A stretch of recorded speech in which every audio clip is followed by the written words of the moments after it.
Pora, razvojna agencija Gornja Radgona, izvaja regijsko štipendijsko shemo kadrovskih štipendij za Pomurje.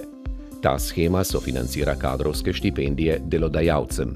Štipendije so lahko povezane s katerimkoli izobraževalnim programom, veljajo za dijake in študente, sofinancirana je najmanj polovica štipendije.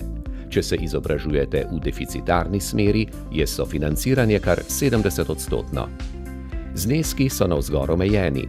50-odstotno sofinanciranje je omejeno na 30% minimalne plače, 70% na 40% minimalne plače. Projekt štipendijske sheme traja do konca leta 2022.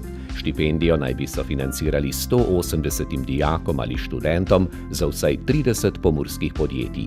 Še vedno, do 30. septembra, je odprt razpis za letošnje šolsko oziroma študijsko leto. Razpis je na spletni strani Pore Gornja Radgona pod zavihkom Štipendijska shema Pomurja.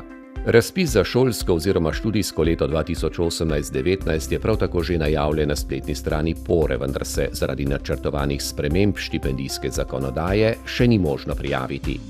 Prijave bodo možne v drugi polovici leta 2018, ko naj bi v državnem zboru potrdili spremenjen zakon o štipendiranju.